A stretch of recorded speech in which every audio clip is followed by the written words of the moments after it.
Du moment où toi, en tant qu'être humain, tu t'adresses à lui, je répète, il n'y a pas une plus grande tchouva dans le monde que ça. Ça s'appelle pas, tu ne peux pas faire plus tchouva que ça. Ça n'existe pas plus tchouva que ça. Parce que tu peux même te rouler dans des fourmis ou dans des trucs et tu vas rester sans faire tchouva. Tu ne vas pas faire tchouva. Même si tu te fais tu jeûnes, tu trucs et tout, on va le voir, d'ailleurs, puis qu'on parle de ça. La suite, ça va être ça, et que Tchouva des Rabbanan Deiti Beta'anita, un Talmid Racham qui jeûne. Même si tu jeûnes, tu te fais des sigoufim, tu fais tout ce que tu veux, ça ne va pas prouver que tu as reconnu le roi sous son aspect, sa nature véritable qui est la miséricorde. Tu comprends? Si tu crois que Hachem, il en a affaire de ta douleur, alors tu t'es planté complètement. Si tu crois que tu vas te faire des blessures, comme les jeunes Hachem Ishfor ils font aujourd'hui, qui se font des blessures comme ça, si tu crois qu'Hachem il est content que tu te blesses pour lui, alors sache que tu te plates complètement. Si tu penses que Hachem il est content quand tu ne manges pas pendant 3 jours pour faire tchouva, eh bien tu te plantes complètement. Hachem il est content quand toi tu manges bien, quand tu es content, alors lui il est content. Mais que toi, en tant que créature, c'est à ça que tu as fait baisser le niveau d'Hachem. Tu crois que Hachem, il en a à faire quelque chose, que tu vas souffrir pour lui. Mais il n'a rien à faire de ta souffrance. Tu lui fais mal. Betsaratam lotsar, dans ta douleur, c'est lui qui souffre. Il souffre plus que toi. Tu ne comprends pas que quand tu te fais une blessure, il souffre plus que toi, que tu as mal. Imagine-toi que tu fais à tes parents ça, tu viens devant ton père, tu dis ah bon, entrez, j'ai truc, et tu te fais une blessure, mais tu vas rendre tes parents malades, ils veulent pas voir ça. Et toi tu crois que ça peut réparer quelque chose, mais tu vas rien réparer du tout comme ça. Ça veut dire que tu passes par les tribunaux, c'est-à-dire que tu veux arranger dans les tribunaux, tu veux pas t'adresser à Hachem. Alors Rabbeinu te dit regarde, arrête de jeûner, ça va te servir à rien. Arrête de jeûner. Parce que Rabbeinu, il a changé si tu veux, le rapport avec le monde. Il a changé le rapport avec le monde. Il est monté à un niveau de miséricorde où toutes les fautes de l'humanité, elles sont réparées par la miséricorde. Et les autres, ils viennent, ils veulent continuer à payer.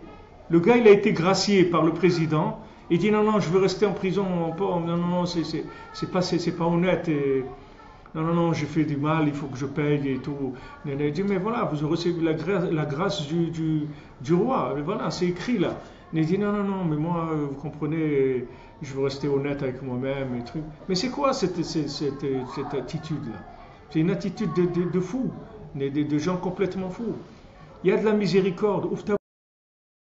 C'est tout ce qu'on te demande. Habitue-toi à communiquer avec Hachem. Fais-en la base de ton existence.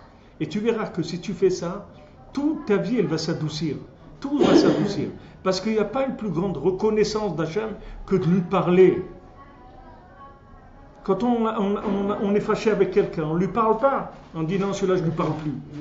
Parce que quand on parle avec quelqu'un, ça veut dire qu'on l'aime, qu'il y a de l'amitié, qu'il y a quelque chose, qu'on le reconnaît. Quand tu ne parles pas à quelqu'un, on lui dit voilà, je suis rentré, il ne m'a même pas calculé.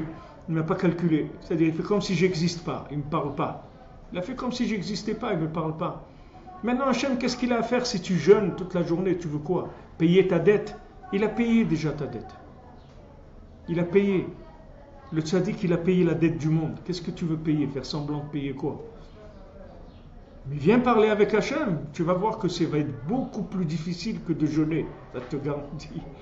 En tout cas au début. Une fois qu'après tu vas rentrer dans le truc, après ça devient un plaisir de parler avec Hachem. C'est un honneur, un plaisir, c'est extraordinaire. Mais quand tu commences et que tu sors de ces chiens qui aboient, là, qui t'intimident et que tu dis tu vaux rien, etc.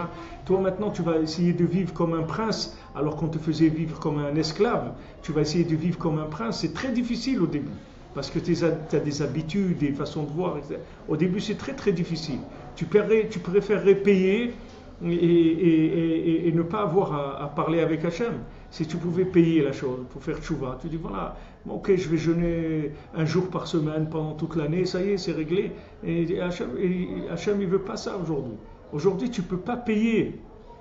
Tu ne peux plus payer. C'est fini. C'est fini. On a fermé les guichets, tu ne peux plus payer. Il dit non, mais je veux payer. Non, monsieur, vous ne pouvez plus payer. Alors qu'est-ce que vous faites? Il faut faites une demande de gratuité. Mais il n'y a plus, vous ne pouvez plus payer. C'est-à-dire, on a fermé les guichets, on ne peut plus payer. Maintenant, si vous voulez recevoir la chose, il faut faire une demande, c'est tout. Parlez avec Hachem, demandez-lui, à ce moment-là, vous allez recevoir. Mais payer, c'est fini. Il n'y a plus personne dans le monde qui peut payer. Donc, il faut arrêter de faire semblant. C'est pourquoi? Pour se donner bonne conscience que la personne, elle a fait quelque chose. Ouais, j'ai jeûné, j'ai fait, j'ai truc, et je me suis fait souffrance et pour Hachem. Hachem, il n'a pas besoin de ta souffrance, tu le fais souffrir encore plus. C'est pas ça qu'il a besoin, Hachem. Hachem, il veut que tu parles avec lui, c'est tout. Si tu parles avec lui, il te donne tout. En tout cas, tous les décrets sont annulés déjà.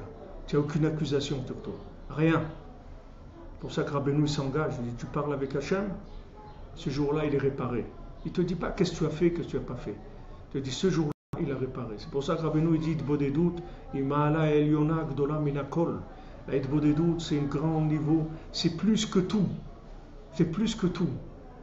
Et Rav Yitzhak Breiter, il a écrit sur la Idbodedut, et il te dit, regarde, le Yetzirah, il va te laisser faire tout dans Avodat Hashem.